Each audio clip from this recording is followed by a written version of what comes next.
মাটির হাঁড়ি পাতিল ব্যাংক। আগের দিনে আমাদের মা চাচি দাদির আমলে এগুলো অনেক কদর ছিল।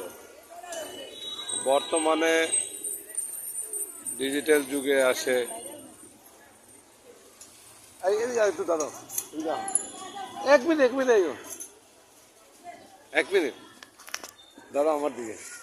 এই যে সেই ঐতিহ্যবাহী মাটির জিনিস, আগেকার মা দাদির আমলে বহুত কদর ছিল। বর্তমানে এগুলি এখন ডিজিটাল যুগ, প্লাস্টিকের বেরিয়েছে, কাঁচের বেরিয়েছে, অনেক মাটির বাসনের কোনো কদর নেই। ইয়েস ইয়েস এক্স্যাক্টলি হ্যাঁ, রাইট, ইউ আর রাইট। এগুলো বহুত কদর ছিল।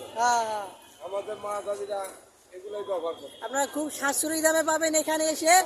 হ্যাঁ, সাশ্রয়ী মূল্যে। কি ভাই, খারাপ দিলাম? আগের দিন তো আপনি দেখেন না, আমরা দেখছি, আপনি দেখেন না। এই যে হয়ে গেছে, কয় মিনিট হয়েছে? হয়েছে প্রায় 1 মিনিট 10 সেকেন্ড। আর তুই এখনকার দিনে এগুলোর কোনো খবর নেই, কারণ ডিজিটাল যুগে প্লাস্টিক বাইরে এগুলার ভ্যালু কমায় ফেলাইছে নাকি। তবে এগুলাতে খাওয়া দাওয়া রান্না বান্না স্বাস্থ্যসম্মত, স্বাস্থ্যসম্মত, মানসম্মত, দেখা সৌন্দর্য।